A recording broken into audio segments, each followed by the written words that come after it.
This week, I moved into a new house. The house itself is lovely, with 2 stories, 3 bedrooms, 2 baths, a fenced-in backyard, and a big kitchen. The tree in the front yard is tall and strong, and does a fine job of blocking my living room windows from the street. The water pressure is fabulous. The closets are large, and the wood floors are new. The only problem I've had so far is that my neighbors are rather loud. We live in a duplex, so we share a living room, bedroom, and kitchen wall. All day long, I can hear them banging around in their kitchen, watching loud movies, talking, and their small children crying. It's a bit trying, but nothing I can't live with, I suppose. Now, to get directly to the thing that really concerns me, it started when I was in the shower this morning. I usually like to have my music playing while I shower, but today I decided that I'd rather just enjoy the silence. The activity was fairly uneventful until, as I was in the middle of washing my hair, I heard my neighbors talking from the other side of the wall. I couldn't make out what they were saying, but it sounded strange to me. It seemed like they were mumbling something, whispering and occasionally laughing quietly. But I couldn't figure out how I could hear them if they were evidently speaking quietly. I thought they must be standing absurdly close to their side of the wall in order to be so audible in the midst of my shower. I didn't think too much of this incident until I was leaving for work an hour later. As I started to open my car door, I turned back to the house, feeling like I'd forgotten something. As I looked up at my bedroom window, I realized that the neighbor's house shares a wall on the opposite side of the house from the bathroom.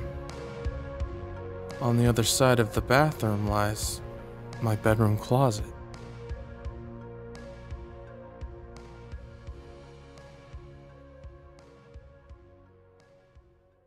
My girlfriend's been talking in her sleep.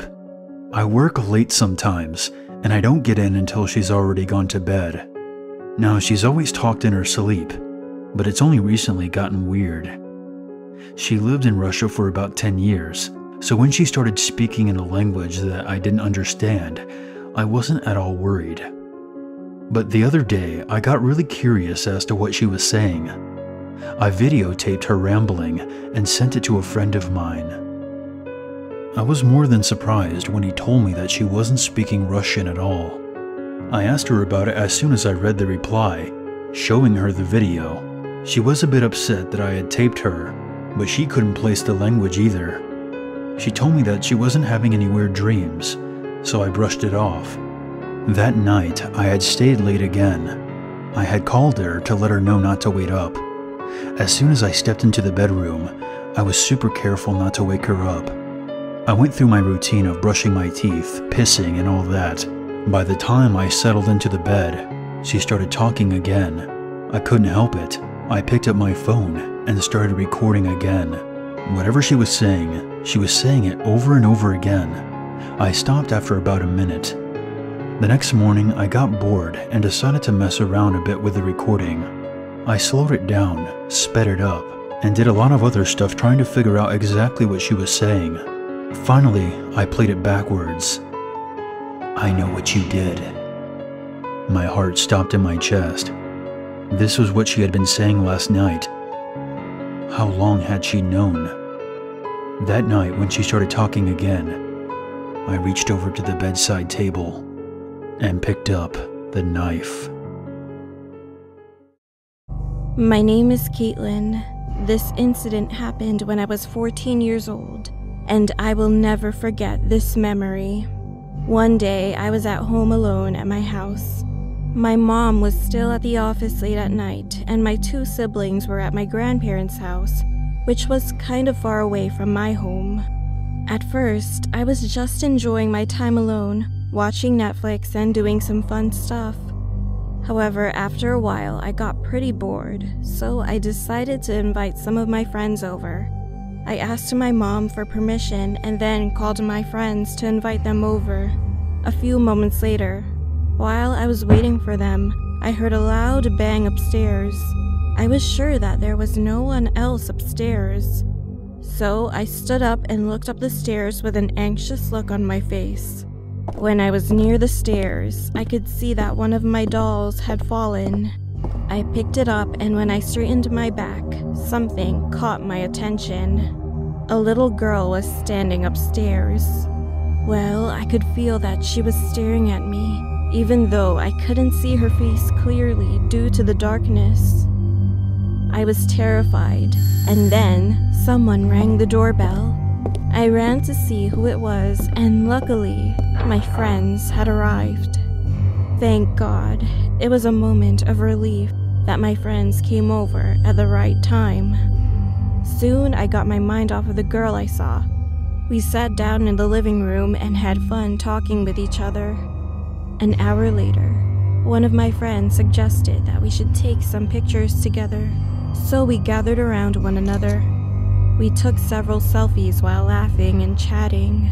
Later, as we scrolled through the pictures, we found something. There was a little girl standing behind our couch.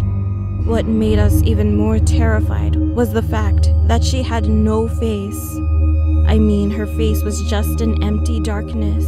No eyes, no nose, and no mouth. Being terrified, I told Cassie to delete that picture right away. However, she said that something was wrong with her cell phone. I snatched the phone out of her hands and tried to delete it. But no matter what we tried, we couldn't delete the picture. Then we heard loud thumps.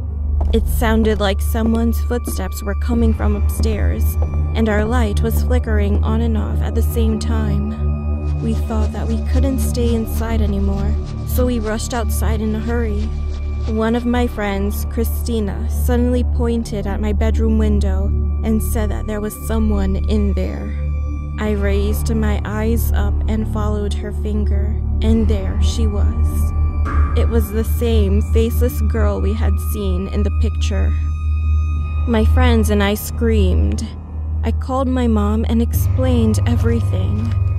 My mom couldn't believe what I told her, so she made me calm down and said that she would be home in 5 minutes. After she arrived home, she searched the entire house, but she couldn't find any trace of the girl. I hoped that it was just our imaginations. However, we soon decided to move out of the house because I kept seeing the girl after that incident. We finally moved, and from then on, my mom never wanted me to be home alone, so I always stayed with my siblings. I still have no clue why the girl haunted me, but I think it was because she wanted us to get out of the house. Well, I'm just glad that I don't see that girl in my new house.